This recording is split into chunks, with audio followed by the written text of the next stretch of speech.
आज पढ़ाना है रॉड्स लॉ। हिंदी में रॉड्स को रावल लिखा रहता है हिंदी की किताबों में, तो रॉड्स लॉ यानी रावल का नियम, यही पढ़ाना है। तो पिछली क्लास में बच्चे लोग हम पढ़ाए थे relative lowering of vapour pressure, तो उसी पर आधारित है रॉड्स लॉ। रॉड्स नामक वैज्ञानिक ने relative lowering of vapour pressure से रिलेटेड एक इक्वेशन दिया जिसे रॉड्स इक्वेशन भी कहा जाता है, और उससे संबंधित जो लॉ दिया उसको रॉड्स लॉ कहा जाता है। तो क्या है रॉड्स लॉ? हेडिंग आप लोग बना लीजिएगा, रॉड्स लॉ यानी रावल का नियम। रॉड्स लॉ का हिंदी क्या हुआ? मतलब रॉड्स को हिंदी में क्या लिखा रहता है? रावल। तो रावल का नियम। चलिए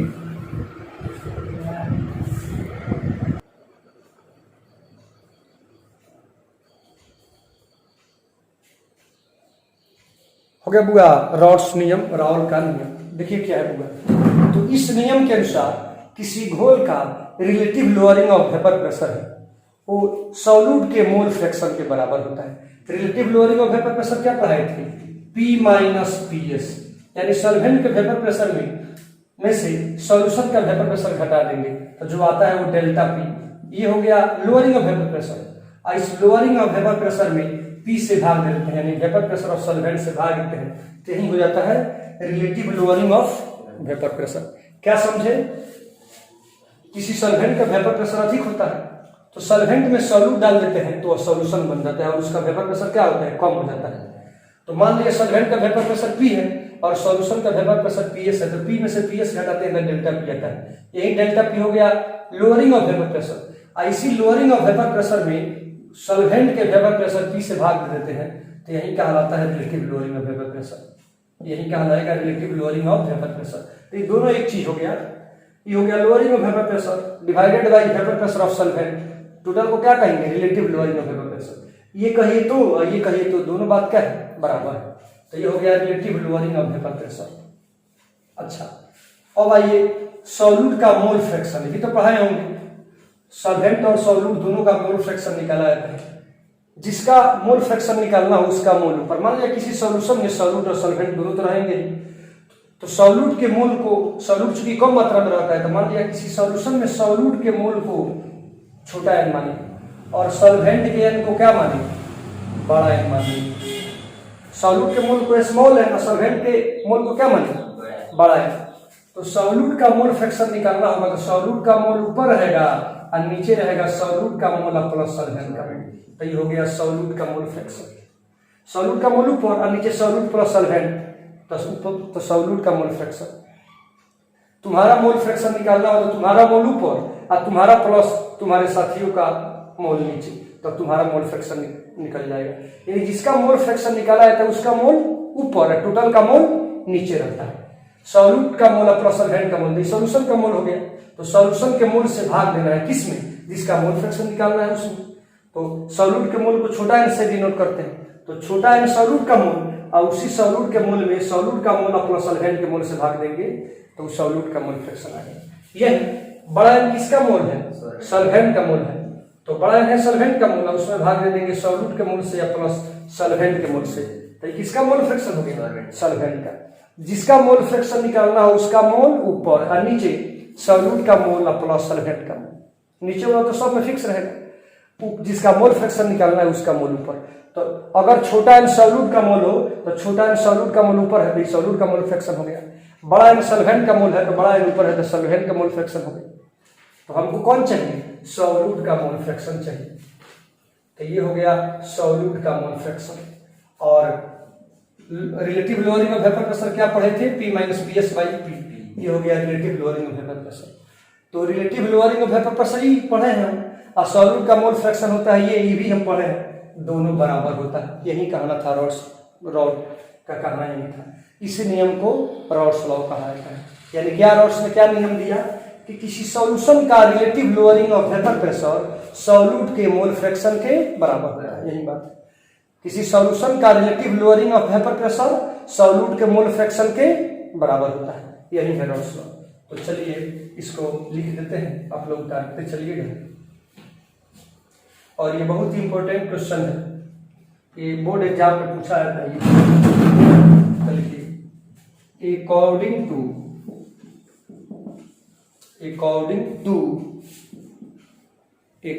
to according to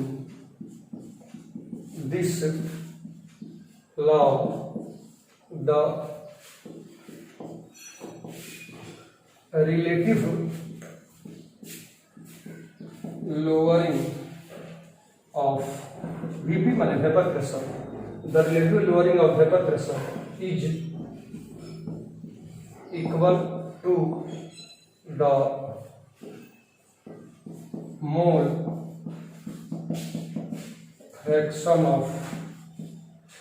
fraction of solute. The relative lowering of vapor pressure is equal to the mole fraction of solute.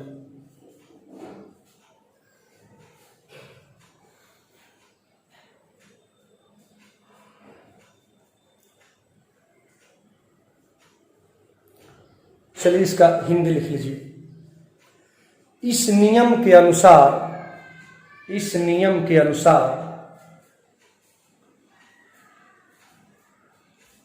किसी घोल का सापेक्षिक वाष्प दाब अवनमन, इस नियम के अनुसार किसी घोल का सापेक्षिक वाष्प दाब अवनमन घुल्ल के मोल प्रभाज के बराबर होता है। घुल्ल के मोल प्रभाज के बराबर होता है। फिर से एक बात सुन लीजिए। इस नियम के अनुसार किसी घोल का सापेक्षिक वाष्प दाब अवनमन घुल्ल के मोल प्रभाज के बराबर होता है। अब चलिए आगे बढ़ते हैं। मान लेते हैं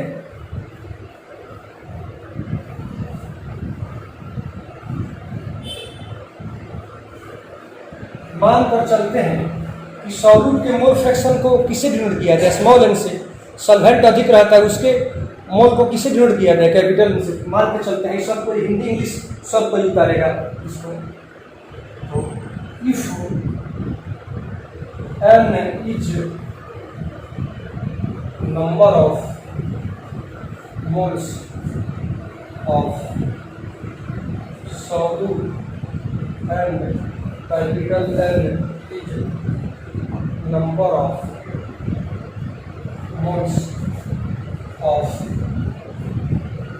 solvent देंगे तब चाहिएगा। तो इसका भी हिंदी में बोल देते हैं, लिख लीजिएगा। यदि स्मॉल एन घुल्ले के मोलों की संख्या है, यदि स्मॉल एन घुल्ले के मोलों की संख्या है और कैपिटल एन घोलक के मोलों की संख्या है, तो क्या हिंदी हुआ? यदि स्मॉल एन घुल्ले के मोलों की संख्या है और कैपिटल एन घोलक के मोलों की संख्या है, तो क्या हो जाएगा? तो relative lowering of vapour pressure क्या होता है? घुल्ले के मोल फ्रैक्शन के बराबर। तो क्या हो जाएगा? P minus PS by P, P minus PS by P equal to small n by n plus. यही क्या हुआ? रॉड्स प्रेशर हो गया। यही रॉड्स प्रेशर होता है। P क्या है जानते हैं आपको? P क्या है? बहुत जगह पढ़ाएगा। P बराबर वेपर प्रेशर ऑफ सॉल्वेंट, और PS क्या होता है? Vapour pressure of solution. छोटा है तो अभी नहीं लिखे हैं, सॉल्यूट का मोल बड़ा है, सॉल्वेंट का मोल। उतार लीजिए, उतारिए।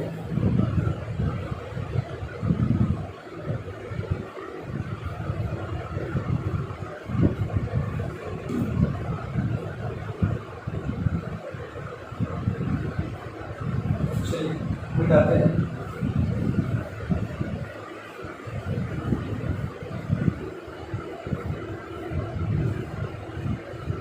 अब इसको थोड़ा सा आगे बढ़ाते हैं। रॉड्स नियम की सहायता से कैसे किसी सॉल्यूट का मोलिकुलर मास निकाला जाता है?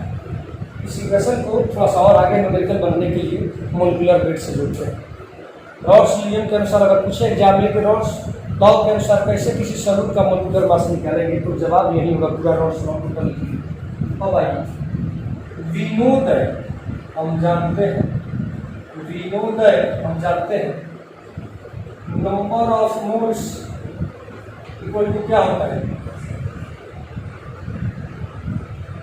Weight in gram,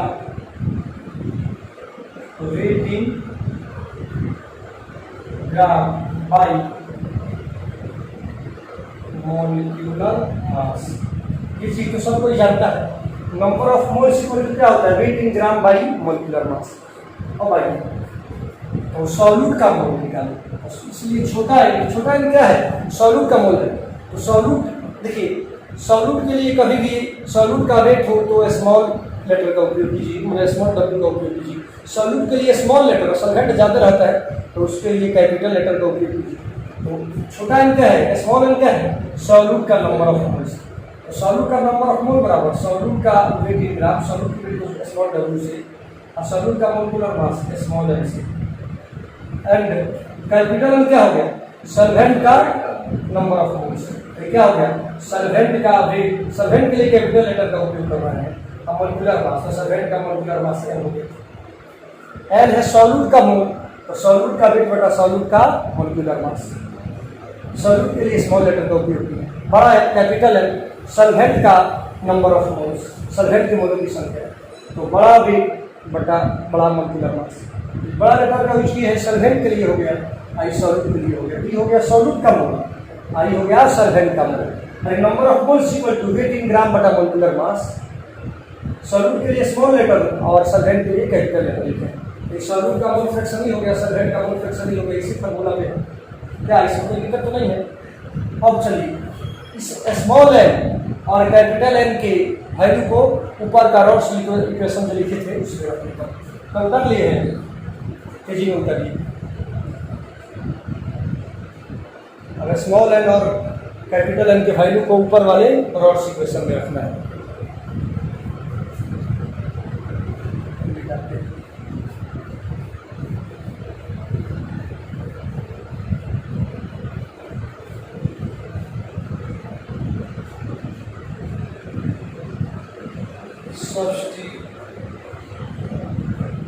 Substituting the value of n and capital N, substituting the value of n and capital N in above rods यानी कि स्मॉल एन और कैपिटल एन के वैल्यू को ऊपर वाले रॉड्स इक्वेशन में रखेंगे। तो क्या आया था हमारा, P minus P S equal to divided by P equal to, ऐसा था, ऐसा स्मॉल एन था ना, ऐसा था ना। छोटा एन का वैल्यू कितना है, इसका वैल्यू कितना था,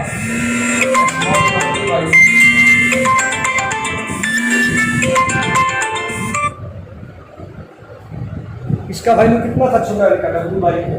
फिर छोटा एन का वैल्यू कितना था, स्मॉल डब्ल्यू बाई स्मॉल। बड़ा एन का वैल्यू कितना था, कैपिटल डब्ल्यू बाई कैपिटल था ना। कितना हो गया, विराट इक्वेशन में रखे हैं। मान लिया काफी सॉल्यूशन डाइल्यूट है, काफी डाइल्यूट सॉल्यूशन का मतलब क्या होगा, छत पर 1000 लीटर वाला पानी का टंकी है और उसमें थोड़ा सा नमक ला के आप डाल दिए और खोलिए। कहने के लिए हो गया कि हम सॉल्यूशन बना दिए, लेकिन क्या उस पानी का कोई टेस्ट आएगा, उसमें सॉल्यूट का मोल बगल में है कि नहीं, दूसरा कोई आएगा टेस्ट करेगा, पता नहीं चलेगा कि है कि नहीं। तो काफ़ी डाइल्यूट सॉल्यूशन हो तो सॉल्यूट के नंबर ऑफ मोल को, यानी इसको इतना उतार लिया है ना, इतना उतार लीजिएगा। काफ़ी डाइल्यूट सॉल्यूशन हो, समझा रहे हैं, काफ़ी डाइल्यूट सॉल्यूशन हो, तो काफी डाइल्यूट सॉल्यूशन में सॉल्यूट का मोल बगल में हो गया, उसको छोड़ा जा सकता है, इसको छोड़ा जा सकता है, हटाया जा सकता है। तो फॉर ए वेरी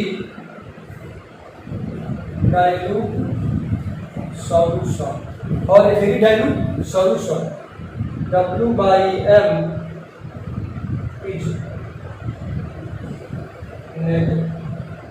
neglected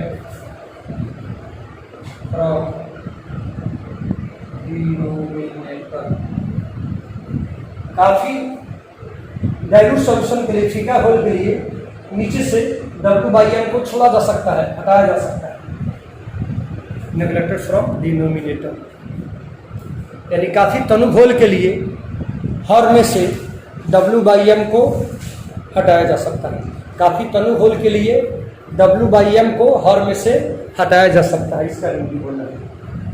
काफी तनु घोल के लिए W/M को हर में से हटाया जा सकता है। चलिए इसको उतार लीजिए, जितना बोर्ड पर लिखे हैं उतार लीजिए।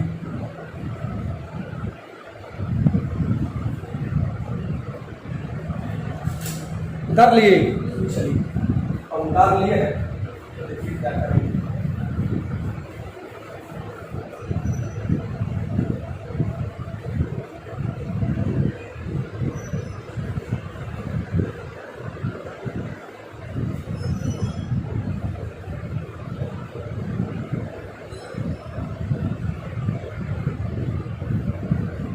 क्या कहें कि हर में से छोटा W/M को हटाया जा सकता है, तो ऐसा हो जाएगा कि नहीं क्वेश्चन? बोलो, ऐसा हो जाएगा कि नहीं? तो ऐसा हो जाएगा तो यही उतारना होगा, या P minus PS/P equal to छोटा W/M छोटा है, आई ऊपर जाएगा तो क्या हो जाएगा? बड़ा M/बड़ा W। हो गया कि नहीं? यही रॉड्स इक्वेशन है। यहाँ पर सॉल्यूट का मोलिकुलर मास आ गया, तो इसी नियम, इसी इक्वेशन से सॉल्यूट का मोलिकुलर मास निकाला जा सकता है। हो गया, इस इक्वेशन से सॉल्यूट का मोलिकुलर मास निकाला जाता है। उतार लीजिएगा, दोनों को उतारना होगा, तो लिख लीजिएगा on the basis of this equation molecular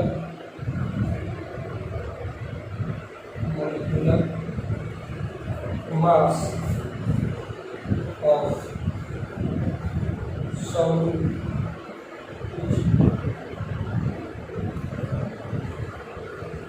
determined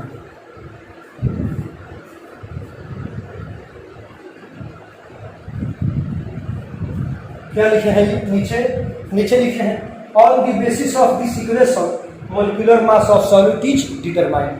यानी इसी भी रॉड्स इक्वेशन है, रॉड समीकरण है, इस समीकरण की सहायता से घूर्णन का अणुभार निर्धारित कर लिया जाता है। पूरा पहले उतार लीजिए, टोटल उतार लीजिए।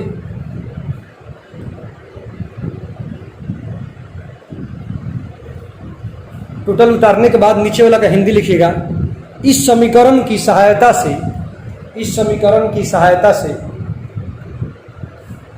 घुल्ले का अणुभार निर्धारित किया जाता है।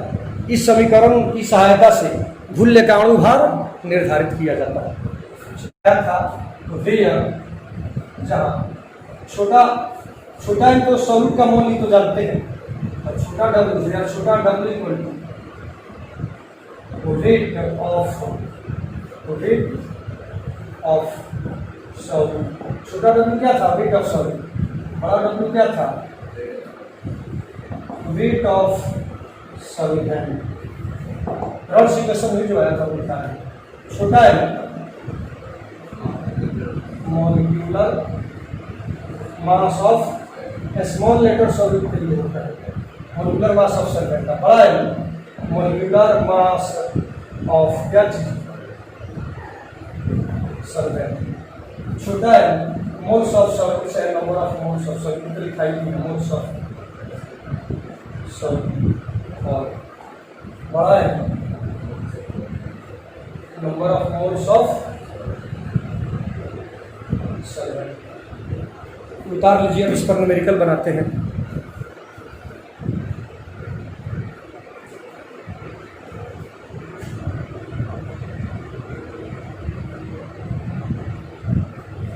ये हो जाएगा मोलिक्यूलर और ये मास।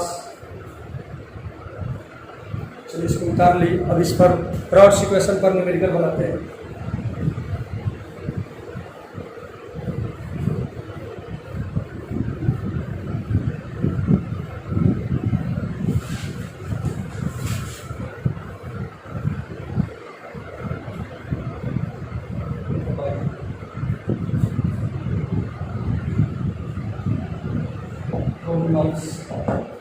पहला क्वेश्चन है, if mole fraction of solute in a solution is 0.1 and the pressure of solvent is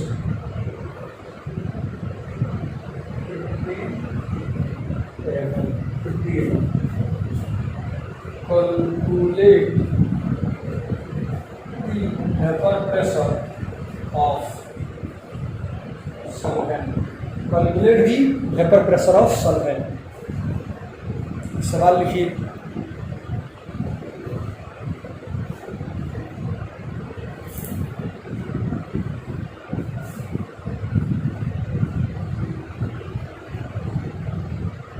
यदि किसी घोल में, हिंदी हुआ, यदि किसी घोल में घुल्ले का मोल प्रभाव 0.1 है, यदि किसी घोल में घुल्ले का मोल प्रभाव 0.1 है, यदि किसी घोल में घुल्ले का मोल प्रभाव 0.1 है और उसमें घोलक का वाष्प दाब 50 mm है, और उसमें घोलक का वाष्प दाब 50 mm है, और उसमें घोलक का वाष्प दाब 50 mm है, तो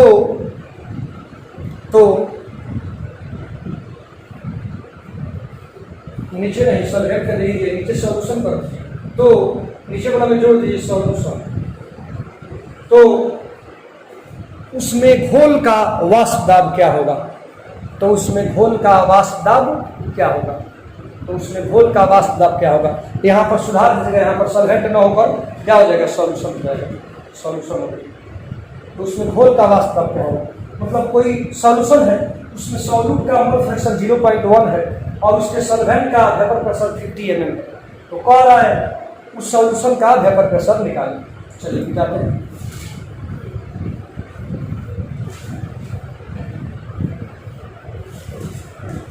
ये मोल फ्रैक्शन से रिलेटेड रॉड्स इक्वेशन पर आधारित है, तो बड़ा नहीं है, बहुत आसानी से बन जाएगा, छोटा क्वेश्चन। देखिएगा सॉल्यूशन यानी हल, तो वी नो दैट यानी हम जानते हैं, क्या जानते हैं, तो P minus P S by P equal to mole fraction of solute equal to n by m plus n। ये क्या है n by n plus n? इस सॉल्यूट का मोल फ्रैक्शन है ना, होता है रॉड फ्रैक्शन है। इसको चाहेंगे तो लैंग्वेज में क्या लिख सकते हैं, सॉल्यूट का मोल फ्रैक्शन, इसको क्या लिख सकते हैं, मोल फ्रैक्शन ऑफ सॉल्यूट। बात सही है कि गलत है?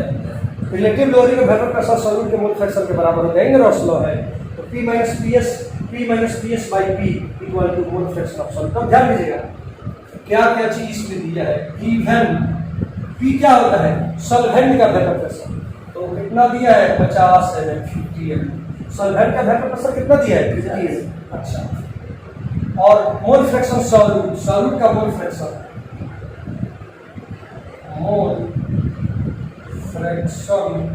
ऑफ सॉल्यूट का मोल फ्रैक्शन कितना दिया है 0.1। क्या कह रहा है निकालने का, वेपर प्रेशर ऑफ सॉल्यूशन यानी पीएस बराबर हुआ, पीएस निकालने को कह रहा है, क्या कह रहा है पीएस यानी वेपर प्रेशर ऑफ सॉल्यूशन निकालने को कह रहा है, घोल का वाष्प दाब निकालने को कह रहा है। क्वेश्चन मार्क है, प्रश्न जी, तो इतना उतार लीजिए, आगे बढ़ते हैं।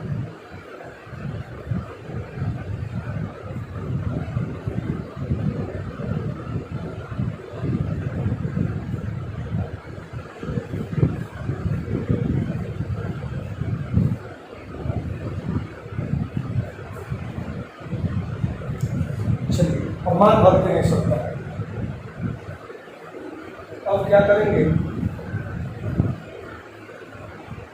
अब देखिए तो बी कितना आया था, बी के जगह पर क्या भरेंगे 50 mm।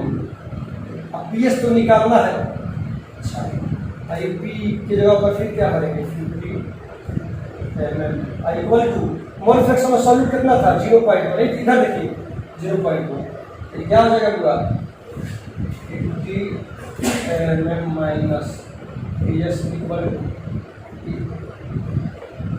50 mm गुना 0.1, तो क्या हो जाएगा पूरा 50 mm minus P S equal to 5 mm होगा कि नहीं, या इसी को ले जाएंगे यहाँ पर, तो P S equal to 50 mm minus 5 mm, ऐसा कितना हो जाएगा 25 mm। यही सॉल्यूशन का आंसर हो गया, कहीं सॉल्यूशन का वेपर प्रेशर हो गया, आंसर हो गया 45 mm।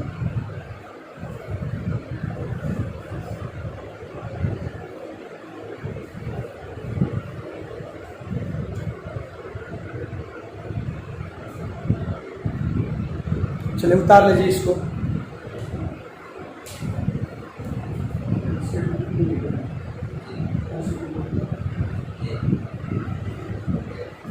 एनसीईआरटी बुक नहीं है।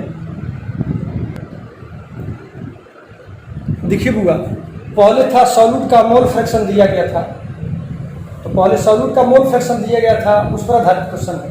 अब मान लिया किसी सॉल्यूशन में सॉल्यूट कितना है, सॉल्यूट के वेट कितना है, सॉल्वेंट का वेट कितना है, इस पर आधारित क्वेश्चन दे रहे हैं। तो यही क्वेश्चन है, the vapour pressure of water at 20 degree C 70 mm। Calculate the vapor pressure of solution containing 6 gram of urea in 100 gram water. Urea का मोलिकुलर मास दिया रहे चाहे नहीं दिया रहे 60 होता है, अगर नहीं दिया रहेगा तो NH2CuNH2 फार्मूला है उससे भी निकालेंगे तो 60 आ जाएगा। तो क्या समझे, अब कोई सॉल्यूशन है उसमें सॉल्यूट सॉल्वेंट का वजन दिया हो, मोलिकुलर मास कुछ का हो, कुछ का निकालना हो, तो मोलिकुलर मास का जिक्र हो, तो उस पर आधारित ये क्वेश्चन है। तो इस क्वेश्चन को उतारिए, ये भी इंपॉर्टेंट क्वेश्चन है, बहुत इंपॉर्टेंट क्वेश्चन है, इसको भी उतार लीजिए। पहला था सॉल्यूट के मोल फ्रैक्शन पर और ये है सॉल्यूट के वेट मोलिकुलर मास, ही सब पर आधारित। तो इस क्वेश्चन को पहले उतार लीजिए, उसका हिंदी लिखाते हैं तो बनवाते हैं।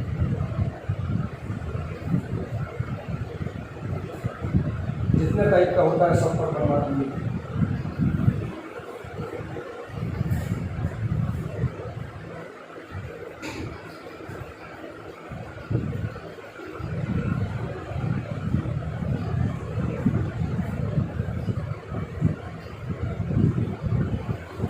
चलिए इस क्वेश्चन का हिंदी लिख लीजिए। 20 डिग्री सी पर 20 डिग्री सी पर जल का वाष्प दाब 17 mm है। 20 डिग्री सी पर जल का वाष्प दाब 17 mm है। Full stop. यदि 100 ग्राम पानी में यदि 100 ग्राम पानी में 6 ग्राम यूरिया हो, यदि 100 ग्राम पानी में 6 ग्राम यूरिया हो तो उस घोल का वाष्प दाब क्या होगा? तो उस घोल का वाष्प दाब क्या होगा? मिला लीजिएगा। यदि 20 डिग्री सी पर जल का वाष्प दाब 17 mm है, यदि 100 ग्राम पानी में 6 ग्राम यूरिया हो तो उस घोल का वाष्प दाब क्या होगा? यूरिया का मोलिकुलर मास 60 क्वेश्चन में दिया है, नहीं रहेगा तो फार्मूला के अनुसार निकालेंगे। चलिए निकालते हैं।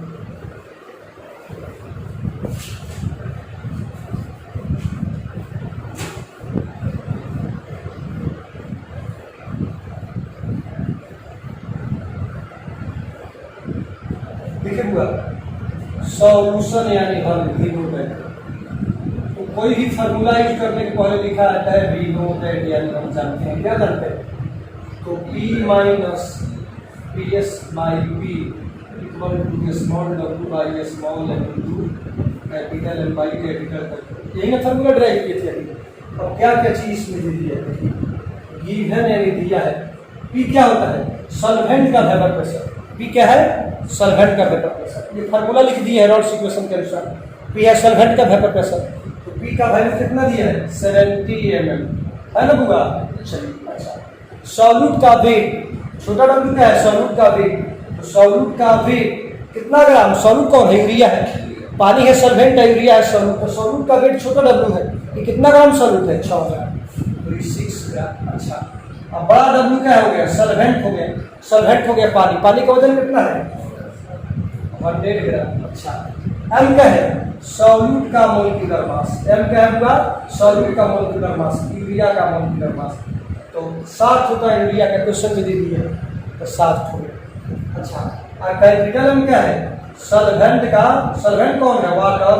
सॉल्वेंट कौन है पूरा, वाटर, उसका मोलिकुलर मास है कैपिटल एम। तो वाटर का कितना होता है, एक हाइड्रोजन का 1 I2 वाटर का, और ऑक्सीजन का कितना होता है 0, जुड़े का कितना आएगा 18। तो वाटर का मोलिकुलर मास कितना आता है, H2O का मोलिकुलर मास 18। तो निकालना क्या है आपको, पीएस यानी सॉल्यूशन का वेपर प्रेशर निकालना है, पीएस निकालना है। चलिए इतना निकालिए, उसके बाद आगे बढ़ाते हैं।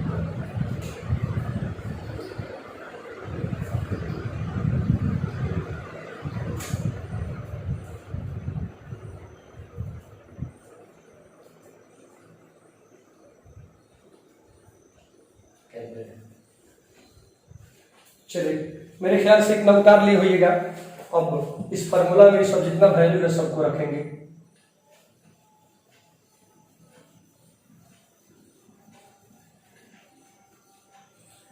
सॉल्यूशन का वेपर प्रेशर यानी पीएस निकालना। चलिए पी कितना दिया है 70 mm, 17 mm, यही ना था 17। और पीएस तो निकालना है, पी फिर कितना आ गया 17। छोटा डब्ल्यू सॉल्यूट का वजन 6, सॉल्यूट का मोलिकुलर मास 60, सॉल्यूट का मोलिकुलर मास, सॉल्वेंट का मोलिकुलर मास 18, सॉल्वेंट का वेट कितना है 100। क्या निकालना है पीएस। तो देखिए हुआ ये कितना आएगा, तो 70 माइनस पीएस, 70 माइनस पीएस हो गया। अच्छा, और 70 माइनस पीएस इंटू ये गुना कीजिएगा कितना आएगा 6000। तो 6000, हाँ 6000 आइए ले जाइए ऊपर। तो 17 गुना 6 गुना 18 हो जाएगा बुआ। तो ये देखिए गुना करके कितना आ रहा है 17 गुना 6 गुना 18 क्या 1836। गुना गलत कीजिएगा तो आंसर गलत हो जाएगा। अब चलिए अब आइए 17 minus PS equal to 1836 divided by कितना 6000 की होगा। देखिए तो ये डिवाइड कर दिए हैं, होगा कि नहीं। अब देखिए कितना आ रहा है 0.306। इतना उतारिए तो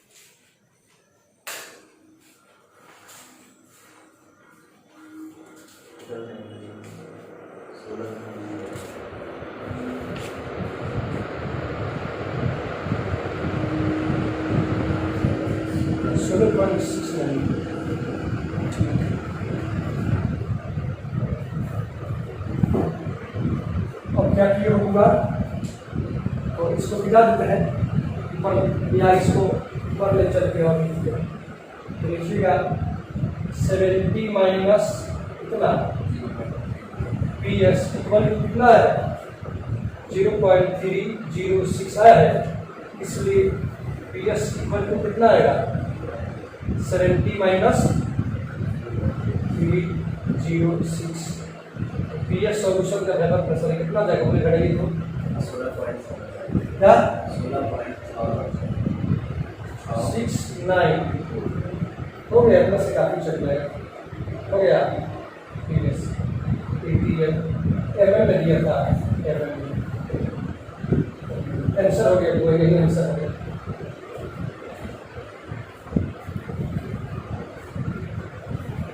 पहले ये था, इसके बाद जगह नहीं रहने के कारण यहाँ पर लिख दिया। फाइनल आंसर यहाँ पर आ गया, उतार लीजिएगा इसको। चलिए अब कल के क्लास में पढ़ाएंगे बॉइलिंग पॉइंट और एलिवेशन ऑफ बॉइलिंग पॉइंट, यही एक बचा हुआ है। हेनरी लॉ भी बचा हुआ है।